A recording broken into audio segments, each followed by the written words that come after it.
넷플릭스 시리즈 흑백 요리사 시즌2가 시작이 어느덧 됐습니다. 보신 적 있나요? 예, 보신 분도 있고 안 보신 분도 있고. 근데 딱 봐도 알겠죠? 흑백 요리사. 예, 요리 대결을 하는 것입니다. 잘 알려지지 않은 제야의 고수 80명과 그리고 대한민국 최고의 스타 요리사들 20명이 총 100명이 요리 대결을 펼칩니다. 그래서 훅수저라고 하는 80명과 그리고 백수저라고 하는 20명이 그룹을 나뉘어서 요리 대결을 펼치는 프로그램입니다. 제일 처음에는 잘 알려지지 않은 그러한 고수들, 흑수저 요리사 80명이 요리 대결을 합니다. 자신들이 가장 잘하는 요리를 하는 것입니다.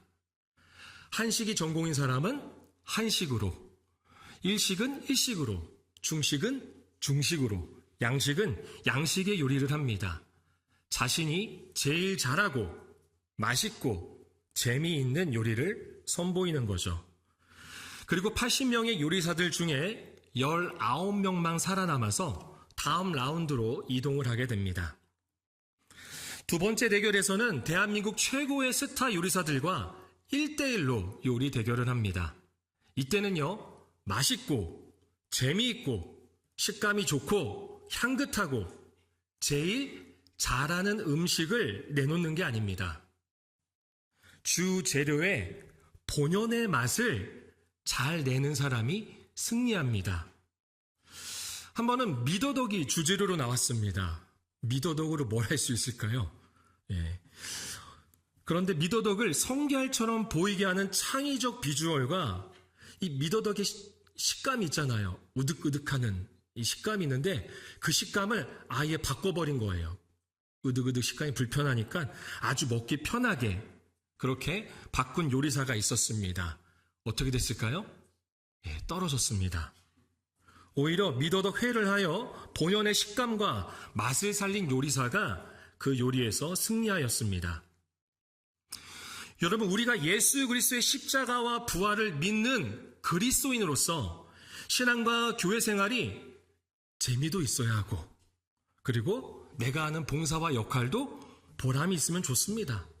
함께 어울려 가는 것도 필요합니다. 하지만 본연의 맛을 잃어서는 안 됩니다. 그리스도인의 본연의 맛은 바로 십자가입니다. 십자가가 없다면 지금 제가 하는 설교도 그냥 하나의 강연에 불과합니다. 십자가가 없다면 찬양도 그냥 음악놀이가 되는 것입니다. 십자가가 없다면 교제도 그냥 서로 속풀이하는 시간밖에 되지 않는 거예요. 오늘 바울이 그리스도의 본연의 맛, 바로 십자가를 이야기하고 있습니다. 우리 함께 11절, 본문 11절 말씀을 함께 보도록 하겠습니다. 함께 읽겠습니다. 너에게 이렇게 큰 글자로 쓴 것을 보라. 당시에는요, 대필자들이 있었어요. 그러니까 대신 말을 하면 대신 글로 옮겨 적는 사람이 있었다라는 거죠. 바울도 마찬가지입니다. 바울이 편지를 쓸 때요, 바울이 직접 다 쓴 게 아니라 바울이 말을 하면 대필자들이 글로 옮겼습니다. 그런데 바울이 갈라디아 교회 성도들에게 편지를 보내면서 이 갈라디아서 마지막 장인 6장의 본문부터는 직접 썼다라는 겁니다. 그것도 큰 글자로 썼다라는 거예요. 갈라디아 교회 성도들에게 편지를 쓰며 마지막으로 꼭 강조하고 싶었던 것이 있는 겁니다. 그렇기 때문에 직접 그것도 큰 글씨로 쓰는 겁니다. 여러분, 어느덧 2025년 한 해의 마지막을 우리가 보내고 있습니다. 정말 이 한 해가 빨리빨리 가는 것 같습니다. 벌써 마지막이에요. 마치 갈라디아서의 마지막과 같은 시간을 보내고 있는 것 같습니다. 성령의 감동으로 바울이 무엇을 강조하고 싶은지 한 해를 마무리하는 우리의 마음에 새겨지기를 소망합니다. 본문 12절 말씀을 함께 읽어보겠습니다. 12절입니다. 무릇 육체의 모양을 내려하는 자들이 억지로 너희에게 할례를 받게 함은 그들이 그리스도의 십자가로 말미암아 박해를 원하려 함뿐이라. 당시 로마 내에서 유대교는요, 유대교는 공인된 종교였습니다. 허가를 내줬다라는 거죠, 로마가. 그런데 기독교는 그렇지 않았습니다. 유일신, 다시 말해서 하나의 신만 섬기는 종교를요, 로마 사람들은 혐오했어요. 신이 어떻게 하나야? 신이 얼마나 많은데 왜 하나라고 주장하는 거야? 하면서 혐오했다라는 거죠. 그럼에도 불구하고 유대교는 유일신 종교 아닙니까? 여호와 하나님만 섬기잖아요. 유대교는 특수한 경우로 다루어져서 그들의 종교를 공인해 줬습니다. 그래서 성인 남성 10명만 있어도요, 로마 도시 어느 곳이든지 유대교의 회당을 설립할 수가 있었습니다. 유대인들의 신앙에 관해서 로마는요, 사실 별로 간섭도 없었고 크게 관심도 없었습니다. 반면에 기독교는 로마에서 공인된 종교가 아니었기 때문에 그리스도인들이 얼마든지 핍박을, 박해를 받을 수가 있었습니다. 무엇보다 로마인들에게 있어서 기독교는요, 매우 혐오스러운 종교였습니다.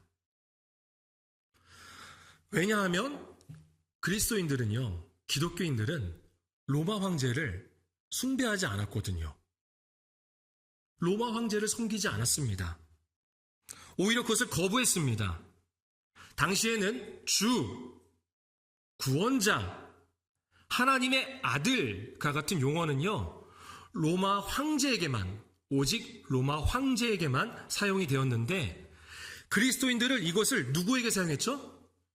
로마 황제가 아니라 오직 예수에게만 사용한 거예요. 근데 로마인들이 보기에는 예수는 어떤 사람이에요? 가장 끔찍한 형벌을 받은 죄인입니다.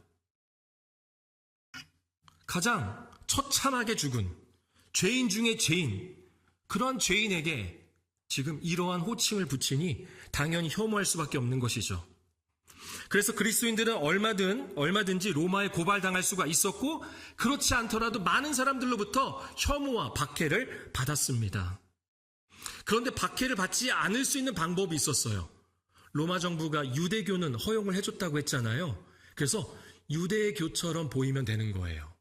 그게 뭐냐? 할례를 받으면 됐습니다. 할례를 받으면. 로마가 보기에는 유대교와 기독교에 큰 구별이 없었어요. 큰 차이가 없게 봤거든요. 유대교는 공인을 받은 종교이기 때문에 유대교의 율법을 따르는 것처럼 그렇게 할례를 받으면 그리스도인으로서 받는 혐오와 박해를 면할 수가 있었습니다. 바울이 12절 말씀 마지막에 말한 게 바로 그거예요. 그리스도의 십자가로 말미암은 박해를 면하려 함뿐이라. 할례를 받으면 그렇게 할 수가 있었다라는 거죠. 다시 말해서 할례는 그리스도인으로서 받을 수밖에 없었던 박해를 면하게 해주는 그러한 종교적 보험과 같은 역할을 한 거예요. 반면에 십자가는 혐오의 상징이었습니다. 우리 고린도전서 1장 23절, 고린도전서 1장 23절을 함께 읽어보겠습니다. 우리는 십자가에 못 박힌 그리스도를 전하니 유대인에게는 거리끼는 것이요 이방인에게는. 당시 십자가 형벌은요, 사회 최하층 계급, 특히 노예, 무엇보다 용서할 수 없는 대상들이 있죠. 나라에서 있는 반역자들입니다. 이러한 반역자들에게만 적용되었던 아주 잔인한 그런 처형 방식이었습니다. 그것은 명예를 가장 중요하게 여겼던 문화에서 가장 심한 수치였던 거예요. 우리는 예수님이 십자가하면 예수님이 당한 순환 또는 고난, 그런 육체적 순환과 육체적 고난을 생각합니다. 얼마나 아프셨을까? 얼마나 힘드셨을까라고 생각하는데, 영화 패션 오브 크라이스트가 아마 이런 부분을 잘 묘사한 것 같습니다. 그런데 하지만 예수님의 진짜 고난은 육체적 고난이 아닙니다. 바로 수치예요, 수치. 하나님의 아들이 이 땅에 오셔서 인간과 같이 되셨고, 그리고 인간들이 가장 심한 수치로 여기는 십자가에 매달렸습니다. 이것이 바로 십자가입니다. 지금이야 멋지고 세련되게 디자인을 해서 교회 로고나 간판에 달기도 하고, 또 요새는 잘 안 하지만 이전에는 십자가 액세서리 같은 것들을 많이 하고 다니기도 했잖아요. 하지만 십자가는 그 당시에 거리끼는 것이었습니다. 미련한 것이었습니다. 그래서 갈라디아 교회 성도들 중에 십자가 대신 오히려 할례를 선택하고 할례를 자랑하는 그러한 말할 수 없는 일들이 일어나고 있었던 것이죠. 우리 이어서 13절 말씀을 읽어보겠습니다. 13절입니다. 할례를 받은 그들이라도 스스로 율법은 지키지 아니하고 너희에게 할례를 받게 하려는 것은 그들이 너희의 육체로, 그렇다고 할례를 받은 자들이 율법을 다 지킨 것도 아니었습니다. 할례만 받는, 다시 말해서 손해 안 보고 피해 안 입고 누군가로부터 혐오와 핍박받지 않는 정도의 그 정도만 하고 다녔던 거죠. 바울은 이것을 육체의 자랑이라고 말합니다. 여러분, 그리스도인이 된다라는 것은요, 내가 예수를 믿는다는 것은, 내가 십자가를 믿는다라는 것은 할례와 같은 신앙의 처세술을 배워가는 게 아니라 십자가를 붙드는 것입니다.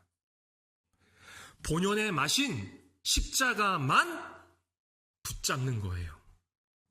물질적으로 손해볼 수 있고요, 몸이 피곤할 수 있습니다. 때로는 누군가로부터 에이 그렇게 하면 재미없어, 야 꼭 그렇게까지 해야 하냐? 라는 소리를 들을 수도 있습니다. 외로워질 수도 있습니다. 하지만 우리는 십자가만 붙잡아야 합니다. 십자가만을 자랑해야 하는 것입니다. 바울이 어떻게 고백하는지 우리 14절 말씀 함께 읽어보겠습니다. 그러나 내게는 우리 주 예수 그리스도의 십자가 외에 결코 자랑할 것이 없으니 그리스도로 말미암아 세상이 나를 대하여 십자가에 못 박히고 내가 또한 세상을 대하여 그러하니라. 여러분, 인간은 누구나 자랑하기 위해서 또 자랑할 것을 찾아서 그렇게 살아갑니다. 다시 한번 말씀드릴게요. 인간은 누구나 자랑하기 위해서 그리고 자랑할 것을 찾아서 살아갑니다. 돈이 나의 자랑이 되고자 한다면요, 돈만 보고 살아가요. 어떻게 하면 돈을 벌지, 어떻게 하면 돈을 많이 벌고 많이 불릴지 그것만 보고 살아갑니다. 건강이 나의 자랑이 되고자 한다면요, 모든 것이 건강에 관련된 것으로 다 세팅이 돼요. 내가 가는 곳, 내가 보는 것, 내가 먹는 것, 내가 만나는 사람, 내가 주어진 환경들 다 건강으로 세팅을 하는 것이죠. 명예와 인맥을 자랑하고자 한다면요, 만나는 사람들에게 엄청난 시간과 마음을 쏟습니다. 그렇게 자랑하고자 하는 것을 위해서 살아갑니다. 자식 자랑하기 위해서 자식에게 투자하잖아요. 그렇다면 지금 나는, 그리고 우리는, 그리고 속한 공동체와 그룹, 그리고 우리 교회는 무엇을 원하고 무엇을 추구하고 있습니까? 무엇을 자랑하려고 하고 있습니까? 우리는 이미 알고 있습니다. 십자가 외에는 의미가 없습니다. 십자가를 통해 이루어져야 합니다. 십자가가 없다면 세상과 다를 바가 없는 것입니다. 십자가만 자랑해야 하는 것입니다. 여러분, 십자가만 자랑할 때 어떠한 일이 일어나는가? 우리 16절 말씀, 십자가만 자랑할 때 어떤 일이 일어나는지 16절 함께 읽겠습니다. 무릇 이 규례를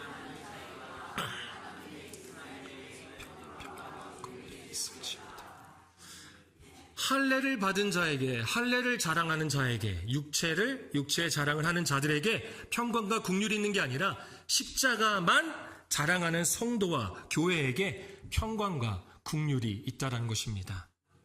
평강, 평화, 화평, 평안이 주어진다라는 것이죠. 그리고 국률, 하나님의 시선으로 불쌍히 여기는 마음이 생겨나는 거예요. 십자가만을 자랑할 때 그럴 수 있습니다. 그런 의미에서 우리가 누군가를 바라볼 때는 십자가를 통해서 바라볼 수 있어야 합니다. 십자가를 통해서 바라보는 거예요. 십자가 들고 그 사람한테 이렇게 겨냥하라는 게 아닙니다. 무슨 드라큘라 나오는 그런 영화에서처럼 오이 십자가로 이렇게 하는 게 아니라 내 안에 십자가를 통해서 그 사람을 바라보는 거예요. 그리스도의 십자가로 바라본다면 나와 그 사람, 그리고 나와 공동체, 뭐 우리 공동체 안에도 많이 있죠. 식당팀, 안내팀, 홍김의원, 찬양팀, 또 영화유치부, 각 전도회 등 그 안에 뭐가 생겨나요? 평강, 화평이 일어나는 거예요. 평화로운 거예요. 그리고 긍휼, 십자가만을 바라볼 때, 십자가를 통해서 바라볼 때 그 사람을 정죄하는 게 아니라 긍휼의 시선으로 바라보게 됩니다. 불쌍히 여기고 그 사람을 세워주고 그 사람을 위로해주는 그런 긍휼이 생겨나게 되는 것입니다.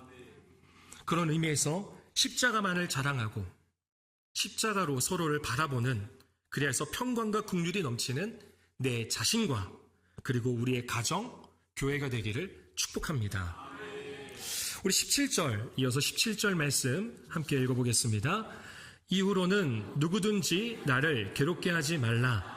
내가 내 몸에 예수의 흔적을 지니고 있노라.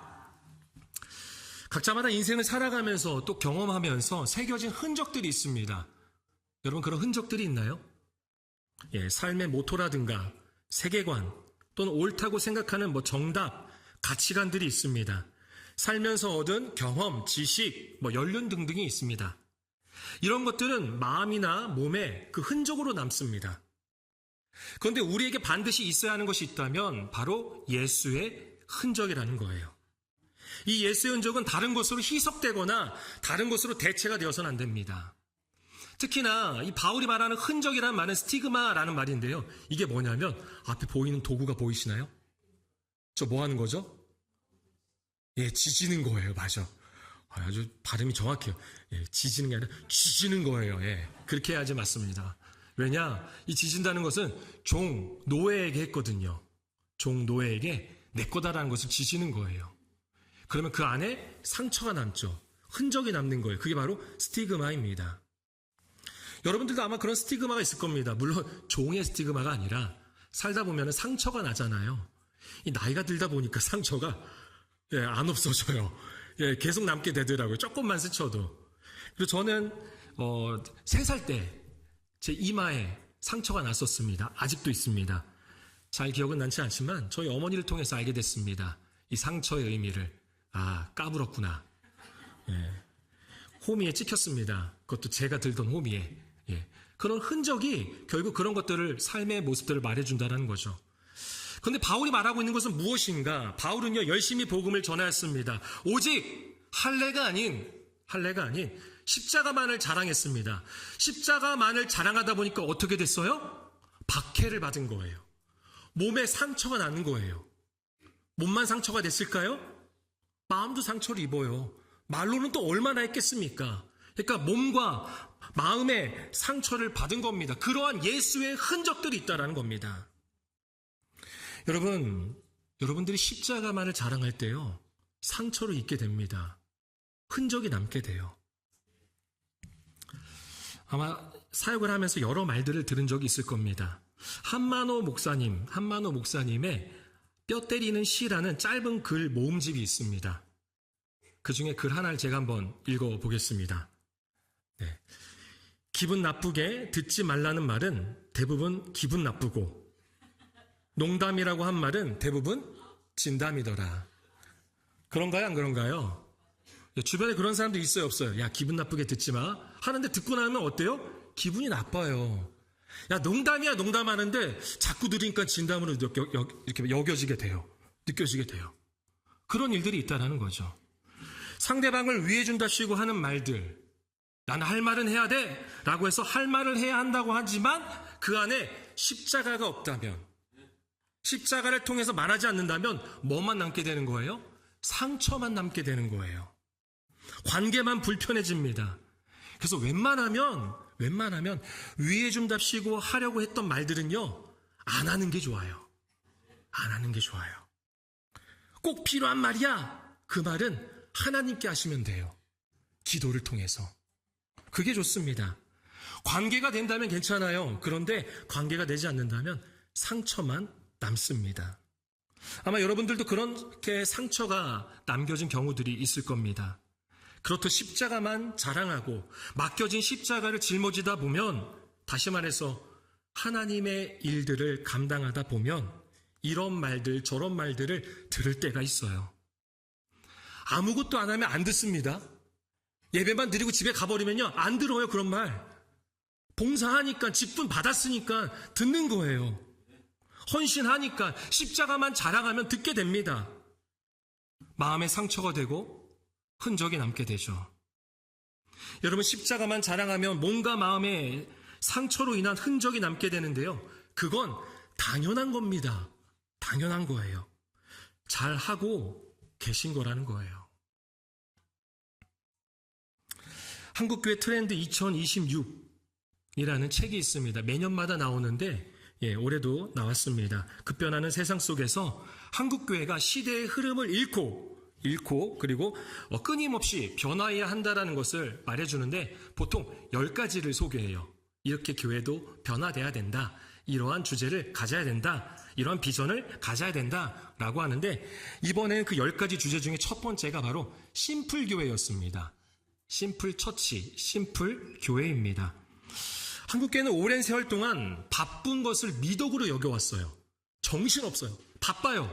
뭘 했는지도 모르겠어요. 어떻게 예배를 드렸는지도 모르겠고 집에 가면요, 그날 했던 찬양, 기도, 말씀이 기억나지 않아요. 왜? 너무나도 바빠서. 그에 비하면 우리 교회 참 좋은 교회죠. 예배가 별로 없습니다. 그래서 기억을 잘할 수가 있어요. 근데 이전엔 어땠어요? 밤까지 예배를 했잖아요. 정말 월화수목금토일 중에 일요일, 주일이 가장 힘든 날이었습니다. 사역이 굉장히 많았고요. 그리고 그 사명을 감당하고자 끝까지 붙드는 사람들이 있었어요. 나중에는 그러한 사람들이 어떻게 돼요? 1인 1사역이 아니라 1인 3사역, 1인 4사역이 되기도 했습니다. 심플처치가 정말 중요한 시대가 왔습니다. 심플처치는 단순히 예배나 프로그램을 줄이고 교회 생활을 간편하게 하자는 취지가 아닙니다. 오히려 교회 사역의 비전을 명확히 세우고 그 비전에 따라 사역의 우선순위를 재조명하며 모든 구조와 흐름을 복음의 본질에 맞게, 이게 중요한 거예요. 복음의 본질에 맞게 재구성하는 방향의 전환입니다. 그러니까 단순함을 위한 것이 아니라 그 복잡한 흐름 속에서 우리가 무엇을 비전으로 삼고 유지해야 되는가라는 것이죠. 우리 사역의 본질은 무엇입니까? 우리 사역의 본질, 빼놓을 수 없는 것, 바로 예배죠, 예배. 사역의 본질은 예배입니다. 식당에서 봉사하고 차량 운행하고 또 누군가를 섬기고 봉사해주고 도와주는 것 물론 필요하지만 가장 본질적인 사역은 바로 예배입니다. 말씀, 찬양, 기도죠. 오늘의 말씀, 찬양, 기도가 이제는 우리의 삶의 현장으로 흘러가야 되는 것입니다. 여러분, 물이 흐르지 않으면 어떻게 돼요? 썩어요. 보신 적 있죠? 물도 썩어요. 물도 썩어요. 예배도 삶으로 흐르지 않는다면요, 믿음과 신앙이 도태됩니다. 좀 거친 표현으로 우리의 믿음이 썩을 수 있어요. 오늘의 예배가 여기서만 마무리되는 것이 아니라 우리의 삶으로 흘러가야 되는 것입니다. 말씀이 흘러가고 기도가 흘러가고 찬양이 흘러가는 삶을 살아가야 되는 거예요. 그렇게 삶의 예배자가 돼야 된다는 것이죠. 그렇지 않다면 썩습니다. 썩어요. 직분에 상관없어요. 모두가 썩을 수 있어요.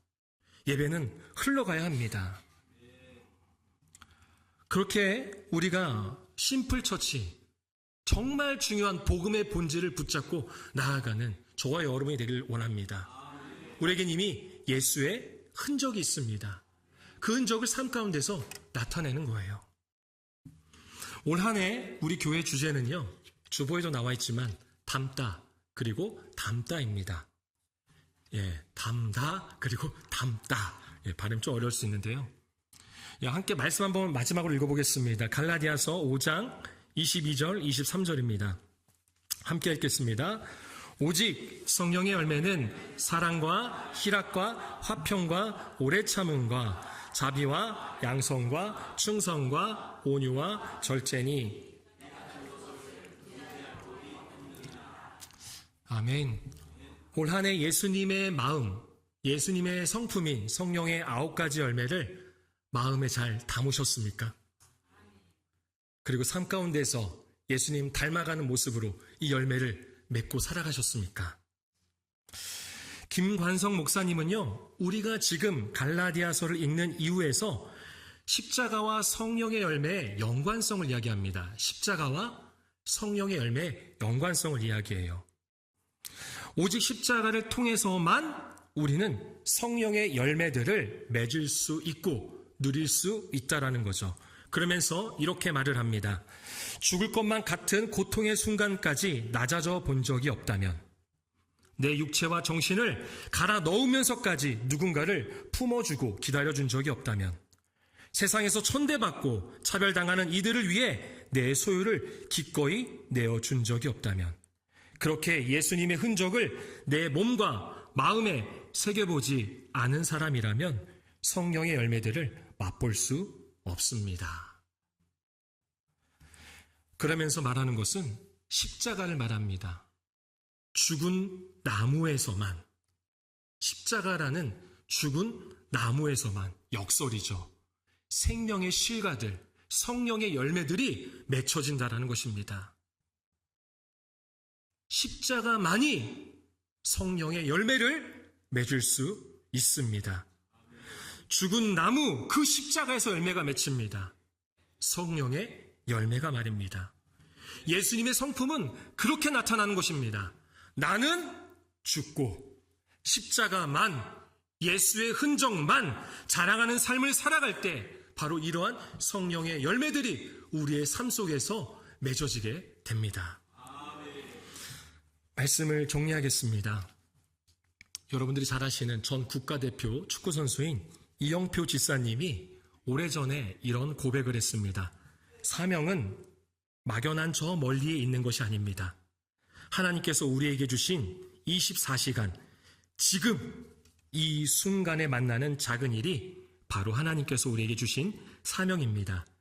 이 사명을 제대로 감당하는 것이 바로 십자가를 자랑하는 소명자의 삶이요, 온전한 사명자의 삶입니다. 올 한 해 각자에게 주어진 사명을 잘 감당하셨습니까? 십자가만 자랑하셨습니까? 부끄러울 수 있죠. 십자가 없이 누군가를 본다면 우린 그렇게 말할 수 있어요. 권사가 돼가지고 뭐 하는 거야? 이거밖에 못해? 장로가 신앙이 왜 저래? 찬양팀 저거밖에 못하는 거야? 왜 이렇게 실력이 없어?